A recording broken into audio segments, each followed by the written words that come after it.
Prezado amigo telespectador da Rede Mundo Maior, é com muita alegria e satisfação que iniciamos mais um programa Abrindo a Bíblia na TV. Agradecendo a Deus e a você que tanto nos tem estimulado e tanto tem nos incentivado nesta tarefa de buscar a verdade.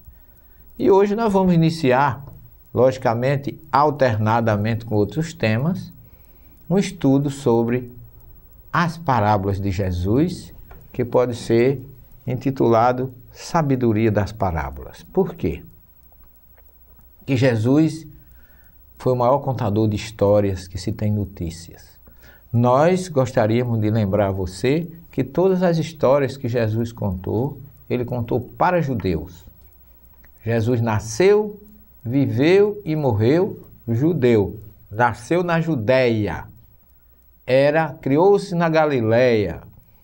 Era um homem que viveu em toda aquela região, envolvido com o judaísmo. Ele começou a sua vida lá em Nazaré, na sinagoga, lendo o livro, o rolo de Isaías, a Megilat Isaías, onde ele se auto-identificava como o enviado de Deus, o Messias.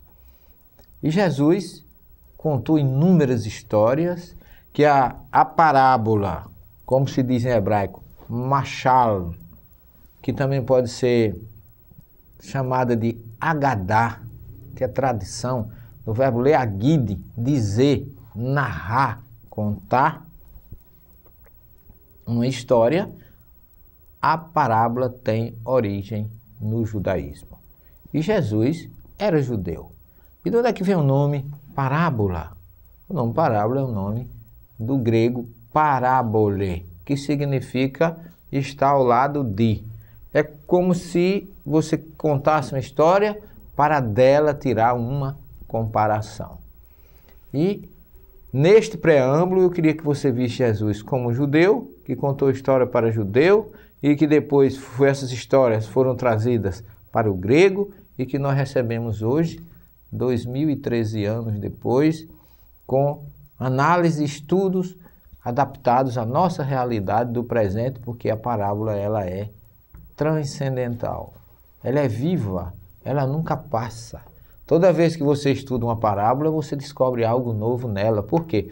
Não é que aquele algo fosse novo, é que você evoluiu um pouquinho, aprendeu mais e você descobre mais alguma coisa profunda.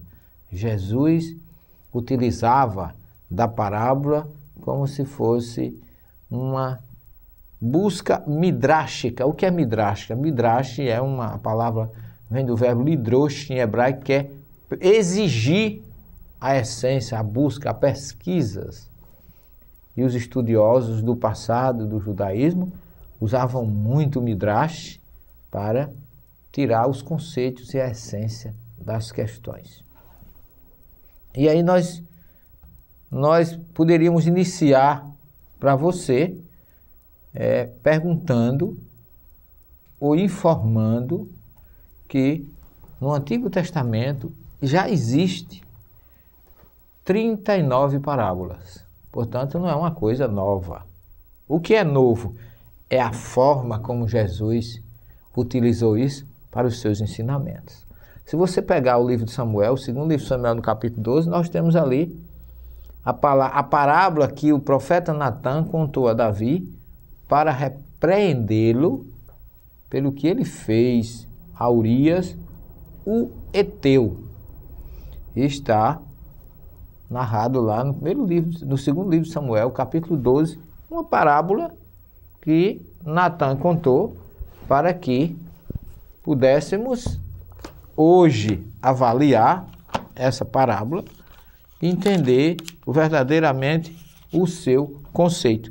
Veja aqui, eu vou ler só para vocês terem uma ideia. Natan repreende Davi.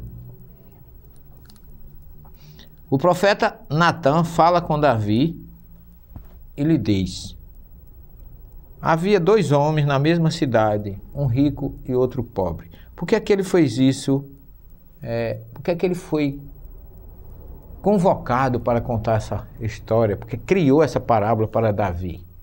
Porque Davi, como rei, foi passear no terraço da sua casa e avistou uma mulher belíssima, tomando banho lá adiante, e ele ficou encantado e quis saber quem era aquela mulher. E mandou verificar, e chamava-se Betsabeia, e ele, encantado, mandou chamar a mulher. E qual é a mulher que não atende o chamado do rei?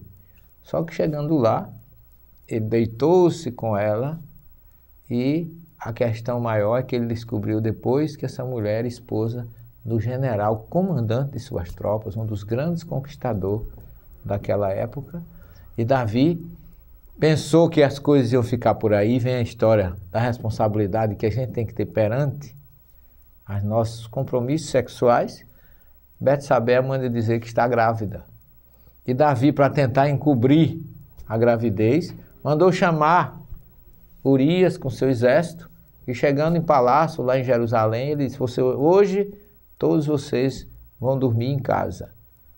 Os soldados ficaram de frente do palácio, e Urias também ficou, porque não teve coragem, em solidariedade aos seus soldados, não foi dormir em casa. Não indo dormir em casa, naturalmente, iria se descobrir que a sua esposa estava grávida, e o filho não era seu. E aí, Davi recomendou que Urias fosse combater na frente das tropas, e por conta disso, Urias morreu em batalha, e Davi assumiu a responsabilidade, logicamente, pela morte dele. E esse foi considerado o chamado erro de Davi, o pecado de Davi. E aí, meus irmãos, por conta disso, Deus envia Natã, médium, profeta daquela época, que, enviado por Deus, foi falar com Davi. Mas essa história você vai conhecer, esta parábola contada por Natã, na segunda parte do nosso programa. Continue conosco. Até já.